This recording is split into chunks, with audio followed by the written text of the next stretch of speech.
Whenever you're ready.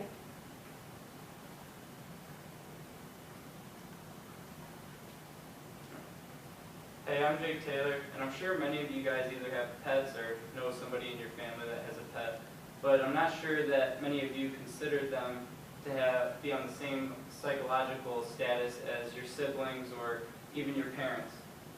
But I want to discuss how animals do in fact have personalities.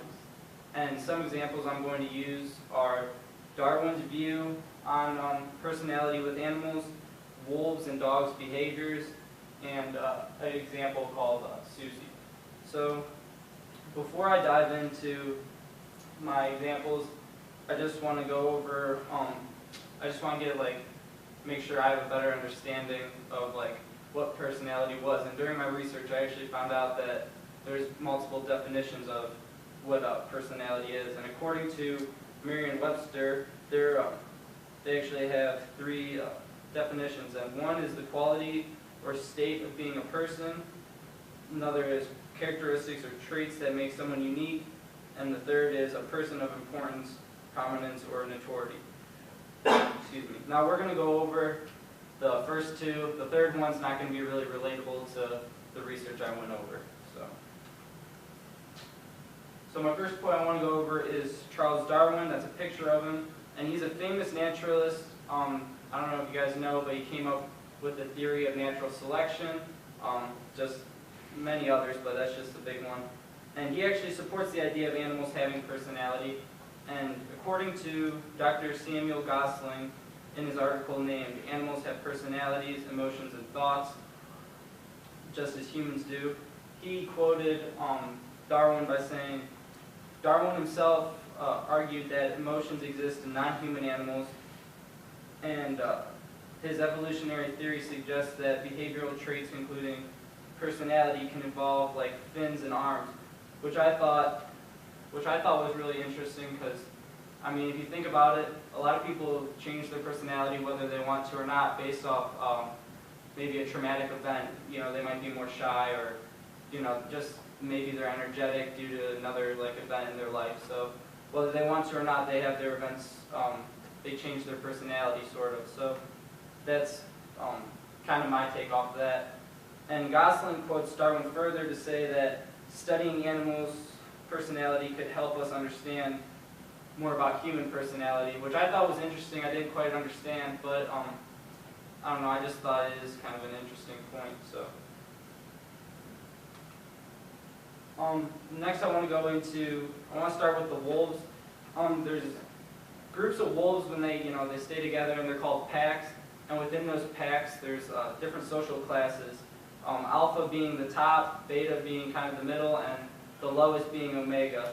This will kind of come into play later. But the alpha is usually chosen by age.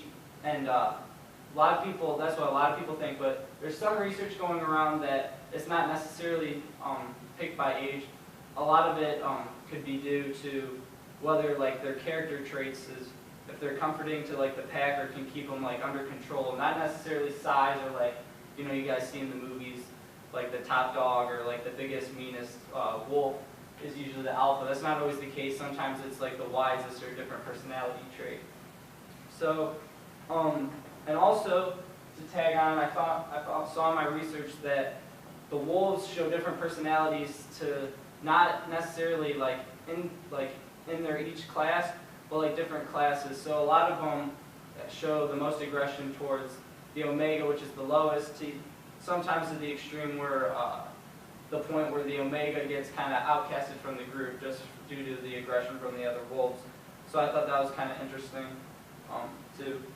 But according to John Haynes' article titled "The Wolf Pack," he says these individuals absorb the greatest amount of aggression from the rest of the pack. So which kind of what he was referring to, the omegas in that. So before I go to my final point about Susie, I just wanted to bring up an example about the shaggy dog, kind of why I have that there.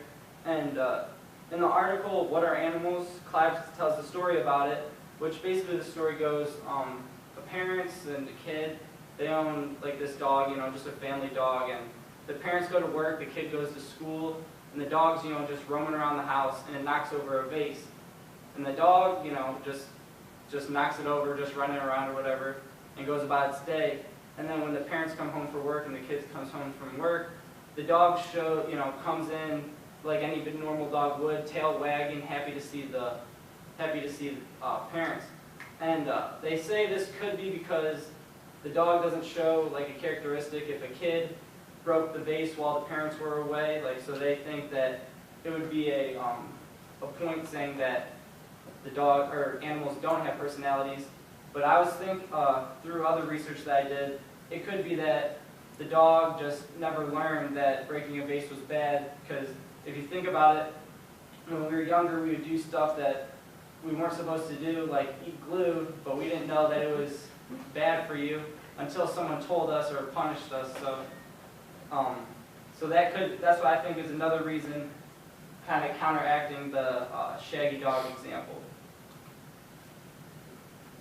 So the final example I have is Susie, and this comes from the article Personality Dimensions in Non-Human Animals by Gosling and John, and they describe in a lot of their lab reports and different reports they did, Susie being like irritable and grumpy and kind of mean at times. But what they failed to recognize at the end, that Susie was actually a bear instead of a person. So it just shows, this kind of brings back to one of the definitions of personality, how giving human traits to make someone human or unique even. That's what they would give Susie and make her. I don't know, if you didn't know she was a bear, you would think that it was just some regular person being grumpy or whatnot. So what does this all mean? Well, there's many types of definitions, as I found out, for personality. But if we apply the two that we kind of focused on, then I could come to the conclusion that animals do have personalities, and the adaptations to the personalities to make them unique, and also Susie the bear with the human traits were kind of really big on the definitions for the personality. So maybe now you will hold your pet to a higher psychological standard instead of just being an emotionless pet. Thank you, and these are my references.